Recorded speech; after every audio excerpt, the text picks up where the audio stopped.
Welcome to the Broker Collective podcast. I'm your host, Marcus Malone, president of HRO Resources. Today, we're going to be talking about business development with Jamie Allee, owner of Allee Insurance Agency in Franklin, Tennessee. Can't wait to get into it. But first, Jamie, maybe tell us a little bit about yourself and give us a little bit of an overview on your agency. Yes. Thank you for having me, Marcus. I really appreciate it.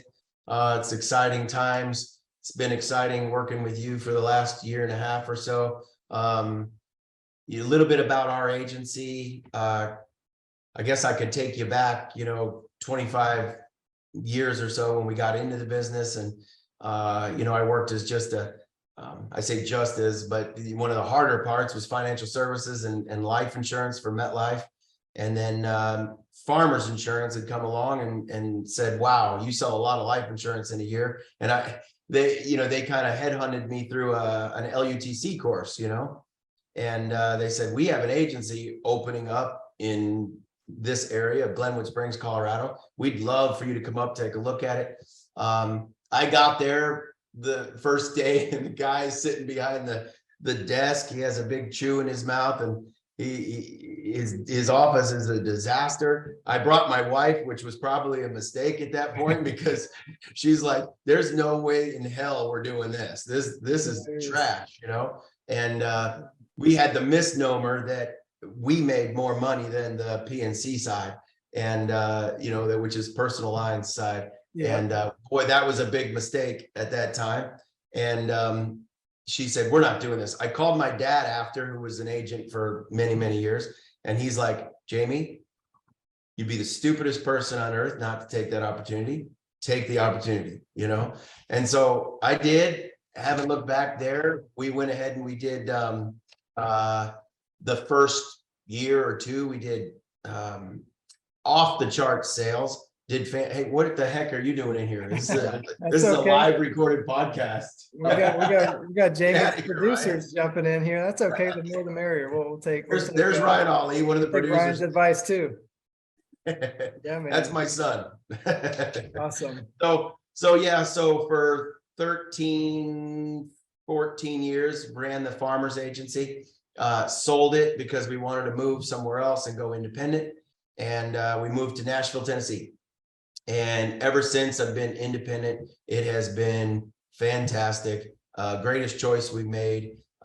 We sell for a lot of different carriers. We've grown the agency from 0 to about 6 million, 6.5 in premium now since 2014, January. And, now I have my son on board. We have 2 other producers, one that specializes in life and financial services, and then another one that specializes in doctors, dentists, veterinarians, and equine side. And then you, Marcus, HRO, and we consider you a nice part to our agency, a very, very good hub for a financial gain and helping clients just that one more step. So it's been fantastic.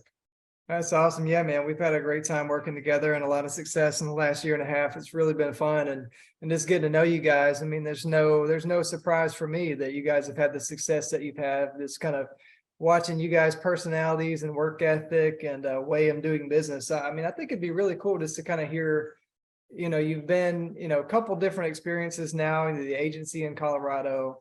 Now you've kind of, started over in 2014, here in Tennessee with the agency, great success, I think, in both of those experiences. What's been different in terms of business development? Have there been significant differences to what you kind of did in those early days in Colorado versus what you guys are doing that's successful now? So the longer you're in anything, you learn, right? I mean, what do they say? To be an expert at something, it's like 10,000 hours. And, and I do this with my kids all the time. If you want to be a great shooter, you got to shoot. If you want to be a great ball handler, you got to handle the ball and you got to practice all the time. Well, I consider that Colorado experience, MetLife and then Colorado experience to be that learning process. I mean, you're learning every day, but the huge difference is to do something over again. I was fortunate enough to be able to start over and do it right maybe the second time, or better the second time. Yeah. When I say that, I'm careful, but in a sense, I guess what I'm getting at is that we were really top heavy before in personal lines. And now we're about 27% of our agency is personal lines, and the rest is all commercial. Well, people may or may not know, if you're in the personal line side, that 27% or 26% of our agency being in personal lines is probably 80% of our service. Yeah. So now we can have less people on board to service that book of business that really doesn't generate the greatest financial gain. So your ROI is much greater on the commercial side. So I would say doing that has helped. And then the pitfalls, I escaped the marketing pitfalls. You have every company in the world that comes to you and says, we sell leads, we sell this, we sell that, but you've been through it before. So you start to learn what works and what doesn't work for you as a person. If you're not willing to do certain things, there is no secret to it all. It's very simple. You've got to work hard. Man, it's funny because now I think even more so now than ever before. I mean, at least for myself and our company, I get blown up by every type of lead gen opportunity under the sun, right? Like everybody's got a new strategy to help you generate leads or buying list or whatever the strategy may be. And so, I mean, you're right. The longer you're at this, I mean, you see these different things come your way, and maybe you try some of them, maybe you don't, but you do over time really start to learn, what works for you. I mean, I think for a couple things, I mean, it'd be interesting to hear a little bit about maybe the lead generation strategies that you currently have at play that work the best. Where are you kind of getting the majority of your quality leads from? And then maybe, we can circle back to, being approached with all these different strategies or learning different things over the years. Have there been things that you've tried that really just flat didn't work? There has been, right? And you can start there. The things that haven't worked is the lead generation sources that 72 other agents just got this lead at the same time. And I'm trying to beat you all to the punch. Yeah. And it's not so much that I can't beat you. I can beat you there. I can call right away. I can do that legwork. I can call 17 times. I'm good with that. It's the problem that those people aren't really loyal anyway. And they're taking 72 different quotes and they don't know what they have at the end. So those are out for us. We want quality stuff. So we market mostly commercial. So when you look at that, now that whittles down the amount of lead sources anyway. That's true. And so we do Google ads, we do Facebook ads, now this is all of our passive side. We have LinkedIn, we have Twitter, we have, all the social media platforms. Now that's all the passive side, and that helps get our name out. Of course, we do sponsorships for a little league team. We do sponsorships at high schools, and we have banners, and okay, so that's all passive, which we do make money off of. It's slow, but it comes. And then I'm kind of growing up here into what we feel like really works, right? Yeah. So that's all the passive stuff. We got the stuff that doesn't work, the passive stuff, and then you get into more of the things that, and I'll take you to the next level, and that's your quick. That's your quick and easy. So that's going to be things like a CI.net or Smart Financial. Now, those are actual companies that you can sign up for, and they're going to give you, for a certain dollar amount per lead, they're going to give you a lead every single day, every hour if you want. Now, if that's the case, what do you think the quality is of those leads? So you're spending a lot of money to weed through and say, okay, I spent $500 today on leads. There was one that was fantastic, and that's the one I've got to decide to really go after. And that one's going to generate, $2,500. Okay. Right. So those are fine, but you better put in the legwork. You better put in the time, and you better know what you're doing. So those are kind of those generation. And then you get into a couple other companies that we have, and one being CFC, So it's client focused connections. I use that one for maybe 15 years now. And, we give them a list. They call the list. The list contains just a work comp X date and who the owner is. And do you want to quote? So what are you doing? You're going after what you can sell well in your area. It doesn't have to be work comp. It could be whatever, but you got to come up with the right list. And timing is everything. So if I call you and your work comp's not due for 6 months, you're going to say, who cares, right? I don't want to deal with it. So it's got to be a timely call. But again, nothing's going to happen in a month. Nothing's going to happen in 2 months. Nothing's going to happen in 3 months. It's the grind. You got to stay on those X dates, and you got to call them back. You got to be organized, and you got to do it all the time, every time. The biggest mistake agents make, they just don't keep with it. Whatever it is, That's huge. They just stop. I've been saying, that's so simple, but it's so critical. I mean, I've been managing sales teams since 2013, and I see the same thing. I mean, you look, there's a lot of different, I think, very talented people with different backgrounds you see come through, and some are successful and some are not. And there's not a lot.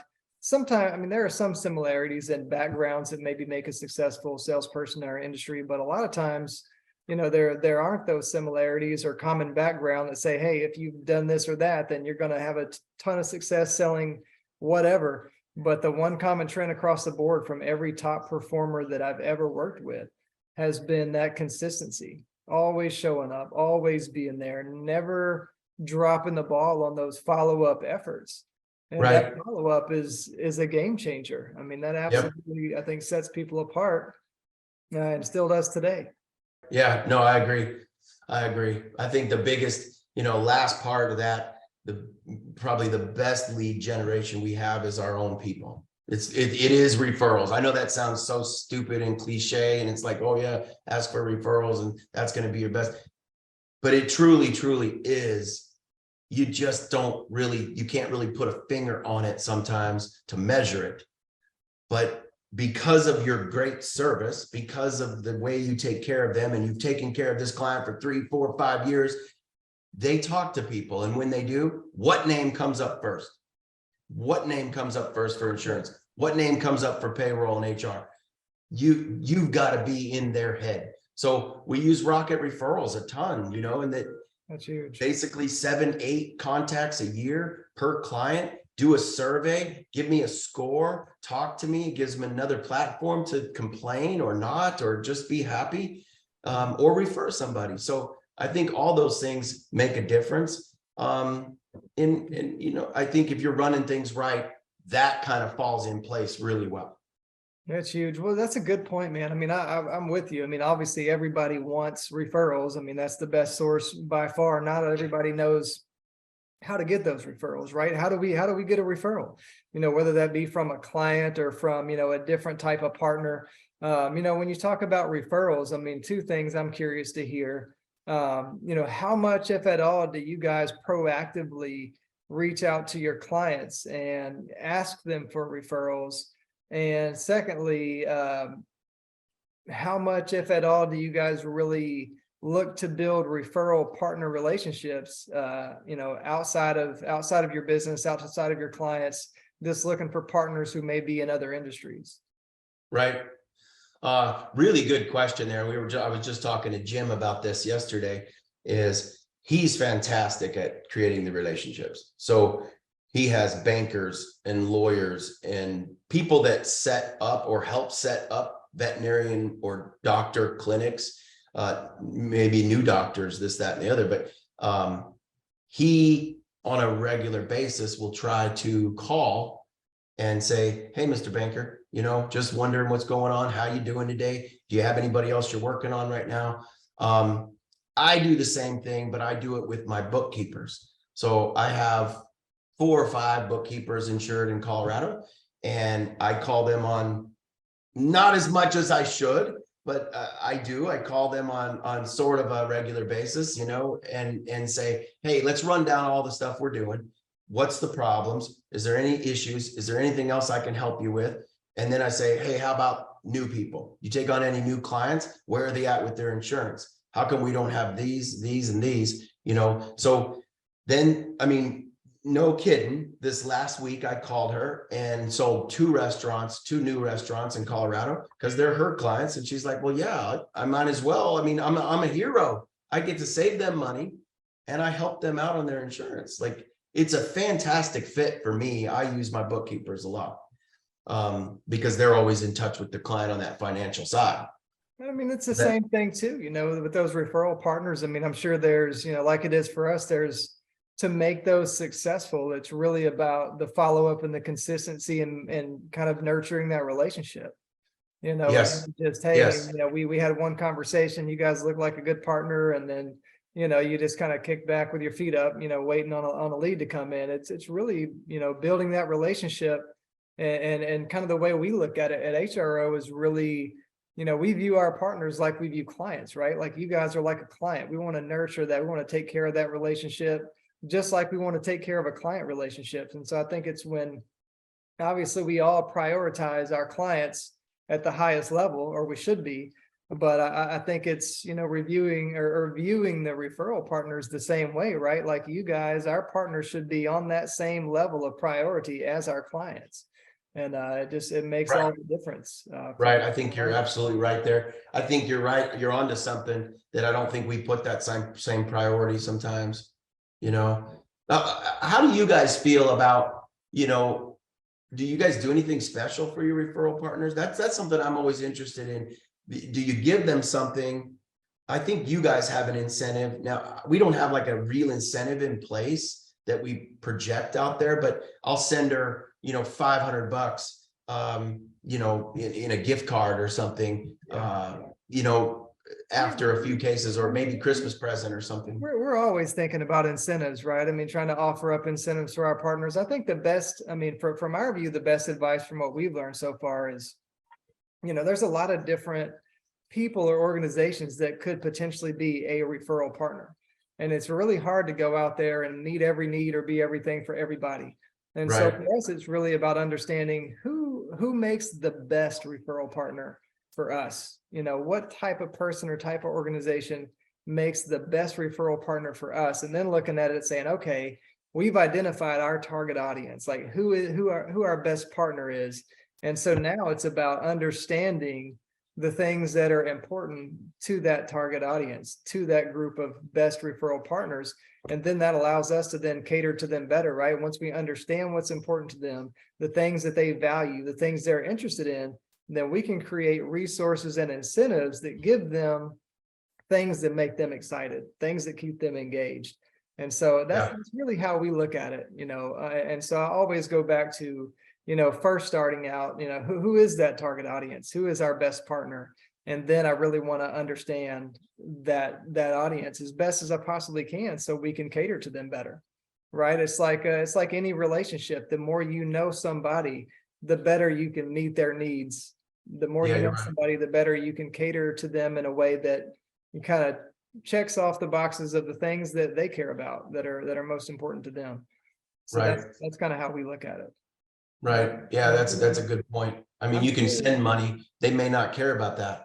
That may not be the thing that triggers. You see a lot of people do that too, right? I mean, it's, you know, they're thinking about it and, you know, maybe selfishly, right? They're thinking about, you know, things that are exciting for me. Well, I like this is interesting, so I'm going to make an incentive about something I think is exciting. Well, your target audience may not really care about that, right? It may not move the needle for them. And so then you spend this time and these resources, and then you don't get the result that you want, and you don't understand why am I getting the result that I want? And so sometimes it's just taking a step back and understanding, like, who is the person that I'm trying to build this relationship with? What do they care about? Same thing like you and I, right? We're having conversations with potential clients. You know, I really want to understand what's important to them. It's your business. This is your baby, your dream. You know, you know your needs better than I do. Like, you tell me your needs and your goals and your wish list, and then we'll build the solution in a way that accommodates those needs the best. Right. So it's kind of a similar thought process, again, with the client and with that referral partner. I am curious, Jamie, just to hear a little bit about more on, you know, you've mentioned, I think, a few different sources or strategies now in terms of how you guys maybe generate leads, whether they're, paid for leads or maybe they're referral leads. But, once you have a prospect, right, you've got an opportunity, it's a warm opportunity. You've established this contact through, whatever source they came from. Do you guys do anything in particular or have any strategies in play to help you guys kind of nurture those leads and kind of better move them through the sales process? Yeah. Okay. So you're not talking about they are a client at this point. Right. They're still a prospect, right? So it's a They're new still a prospect. opportunity. Yeah, new opportunities popped up. Maybe you've gotten an introduction to this person, Sure. but you're at the very beginning of that sales process. Maybe they're not Sure. ready to make a decision today. So how do you kind of nurture that relationship to the point that they do become that client? I find excuses and reasons to call again, so I may be working on something for you, Marcus, and I know that you're super interested in, well, we just talked about hunting, let's say, or you love skiing in Colorado. Or I know that you just went on a trip, or I know you're getting a surgery soon, or I know this or know that. And I'm going to call back and I'm going to check on your welfare. I'm going to check on, hey, Mark, I'm going to keep it completely off of insurance. Hey, I'm just going to check in with you. How you doing today, Marcus? I heard you went, remember you told me you're going skiing. How was your trip? Was it awesome? Yeah, great. It was fantastic. Well, where'd you go? What'd you do? Did you have your family with you? I'm getting more information for the next call as well. So you talked about relationships. That's it. I'm trying to create the relationship with you as I go, so that I'm not even talking about insurance with you. And at some point you're going to say, hey, Jamie, by the way, I looked at that. Let's just get going with this thing. Because now it's not about the insurance at all. It's not about saving them money at all. It was about me talking to you and caring about your life. Let me ask you this, because that's super important. I've heard you guys say this before too. And I think, you've made comments about, we pay attention, right? And that's what you're talking about here, right? You guys are paying attention to every little detail. You're really learning the person that you're dealing with. And so then, you're picking up on these things and these reasons to stay in touch. I am curious because one of the biggest shifts in the last 2 years has been, impacts related to the pandemic. And so, you've Right. had so many agencies, or whatever type of business you're in, right? Where most of your business dealings may have been in person, sales efforts were really in person. And now there's a lot more like you and I are doing right now, right? Virtual conversations.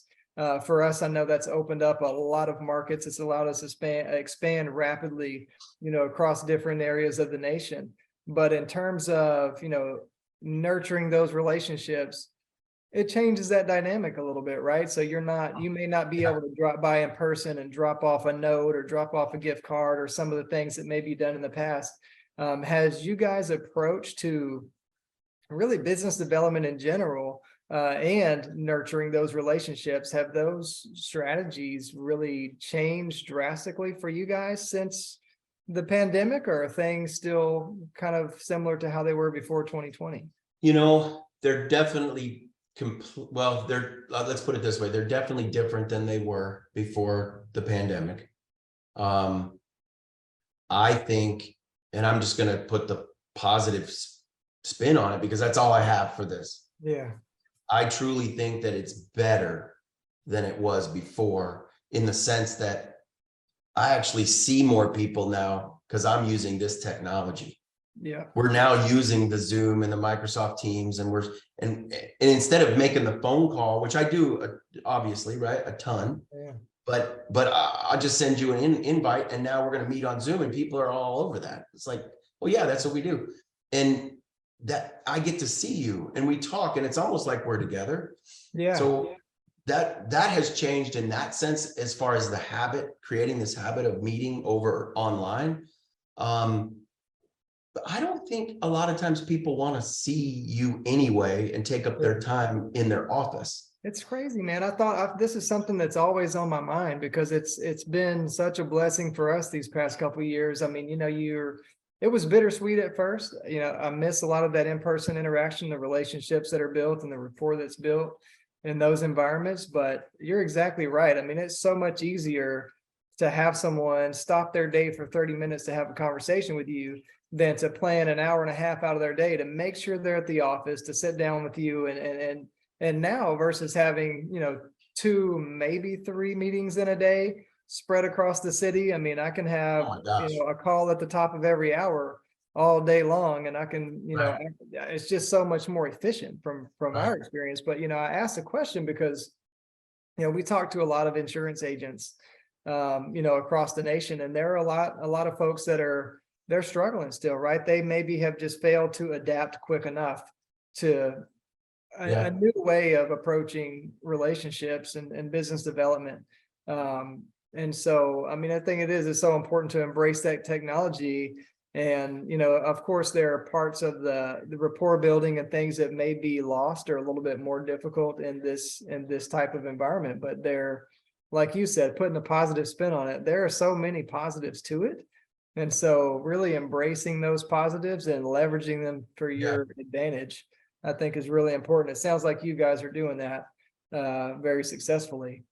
Yeah. I mean, I feel like we are. I mean, I'm sure there's ways we can improve and do better. I feel like it's the new normal for us. We don't care, Yeah. I mean, I don't see 90% of my clients anyway. Yeah, This is actually better, like yeah, I'm actually seeing some of them. that's So true. That's a good point. Well, let me ask you this. I mean, that's another thing, I think in terms of sales, I think one of the most critical aspects of sales and having a productive sales team is making sure that morale stays high. They stay excited. I mean, when they're excited, they're motivated. You're going to get the best version of that person. There's been a lot of change in the past couple of years. Are there some things that you guys feel like you do successfully to make sure that you're able to keep salespeople motivated, keep them encouraged? I mean, we all have bad days or a bad week, but we don't ever want a salesperson to fall into a funk and then stay at that low point for a long period of time. So what is it that you guys do to kind of keep your salespeople, up there at a higher level of morale and engagement? first of all, I mean, just on the base level, we pay more in commissions than any of our competitors to our producers. The agency breaks even maybe the first year, and maybe we lose the first year, but the second year and on, based upon that same level of performance, we start making money. So to keep morale up, we know that you're poor at first as a producer. You don't have the book of business to rely on or fall back on. So we're buying you leads. But most importantly, we're not just buying leads that we don't care about, or we haven't put some thought into. Right. We really do this. We really say, hey, what is on sale right now? What is the thing that everybody is needing right now? Well, you know what the pandemic did? It created a million truck drivers, man. I mean, it just went crazy. So we said, okay, we need the best trucking insurance companies you can get. We got appointed with them, which took a struggle, but we got there. And then all Smart Financial does is market in Alabama and Georgia for truckers. And we write, 100 to 150,000 in premium every single month with truckers in those areas. And Smart. It's expensive.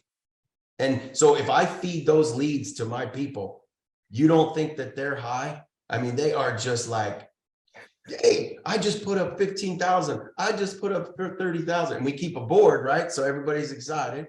And it's like, what are we trying to get to this month? So kind of set your own personal goals and then agency goals. And then did we outdo last month? And can we outdo this, quarter? Can we outdo this year? And so it just keeps going. So we tapping into that natural competitive nature of a salesperson. Yes. So my son and I are always competing on it, but he kind of kicks my ass because he's huge in the truckers. So his premium's way higher than mine. And I'm more in the retail space, the Main Street America, and those premiums just aren't as high. But it's a fun competition, and who wouldn't want their son to outdo them and make more and be successful? And I think that's the thing too. As an owner, do you want your people to be successful? And if you really do, if that's really in your heart, you're going to find a way to make that happen for them, because ultimately it makes you happy and it makes you more money. That's awesome, man. That's exciting too, because I think a lot of the frustration from a salesperson sometimes is when they fall into a slump and they're struggling to generate opportunities, right? They're just not consistently bringing opportunities to the table. Everybody runs into a funk at some point in time. So that you guys are doing those type of things, that's huge. I mean, you're giving them something, right? You're not just saying, hey, you're hired and go, create everything from nothing kind of thing. Like you said, some of these salespeople come in, they don't have a book of business, they don't have relationships, and to be successful at the relationship building, I mean, it takes a committed effort. You have to commit to that approach, and you can't just say, okay, well, we want referrals, and then spend 2 weeks going out and talking to referral partners, and then that's it. You go back to your bread and butter, daily. Here they come. I mean, that's super exciting. And then the board, I mean, I think this, we've done similar things in the past and environments that I've worked in, and it's always exciting when you're seeing, what your coworkers are doing. You can kind of cheer them on and support them. And then also you see that, somebody's kind of kicking your butt over there a little bit, and it kind of lights a little bit of a fire sometimes, or creates an opportunity to say, hey, what are they doing that I'm not doing, right? Something's working for this person or these people. What are they doing that I'm not? It's a learning experience. It's a coaching experience. So it is. I think those things are great. But you made a comment, just to, obviously just having that general desire to want to make sure that you're doing everything you can to make your people successful. You want to see them succeed. So I guess my question is, what kind of defines a successful salesperson to you? I guess in terms of maybe activity metrics and results. I mean, are you guys measuring results by premium sold or deal volume, or a combination of those things? Like, what to you guys describes or defines a successful salesperson? Well, success to them is different than success to me sometimes. But back to the competitive nature, you get a real quick idea, if you're a producer in our agency, of what that success kind of looks like. So that creates your let's say your base, your standard, and then are you above that or below that? That's the real simple definition, right? When you look at that. But what defines it in a way is, are they comfortable? Are they making more? Are they happy? Are they able to spend more time with their family?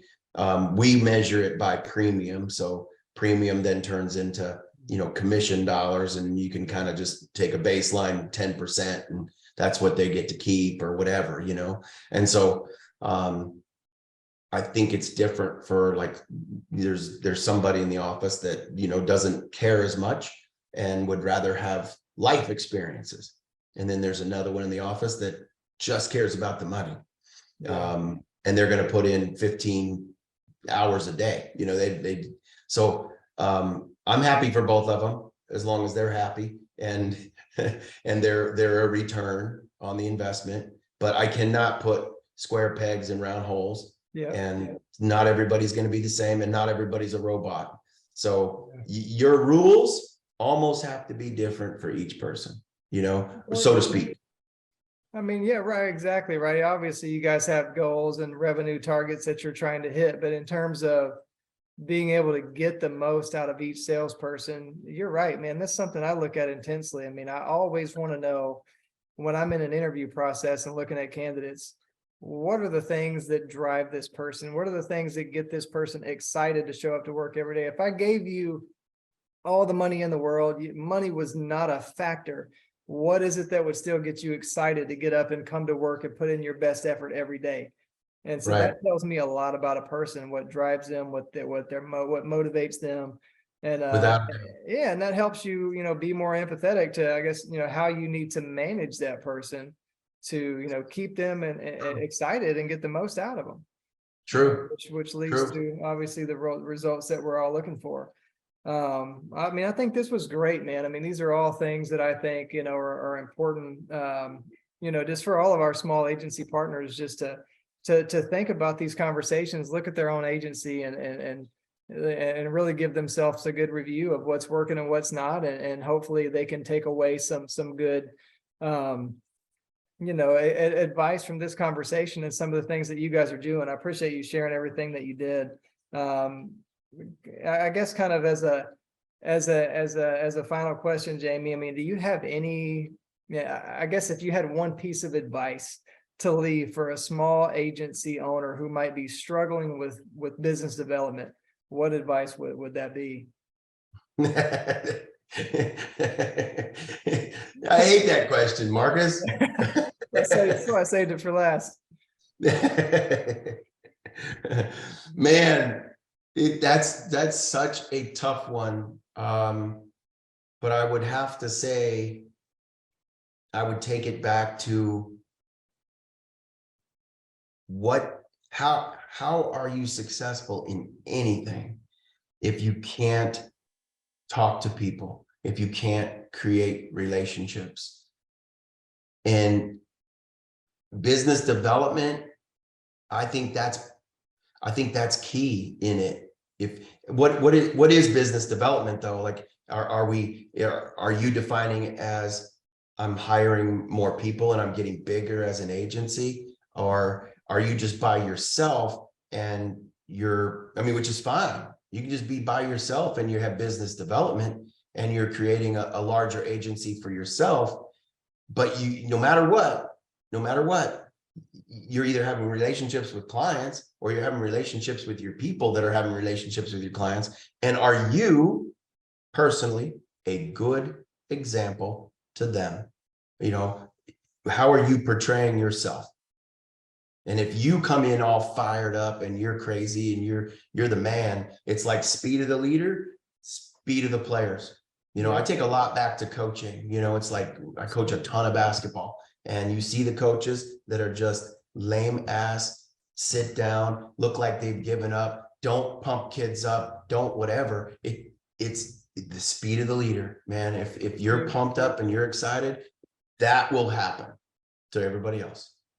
That's awesome. Thanks, Jamie. I think that's great, man. Absolutely. I appreciate it. I mean, thanks so much for joining us today and sharing your expertise on the Broker Collective podcast. I think this was great. Really looking forward to following your success and you guys' continued growth, and looking forward to continuing our relationship together. This last year and a half or so has been a blast and very successful in terms of our partnership, and we greatly appreciate that.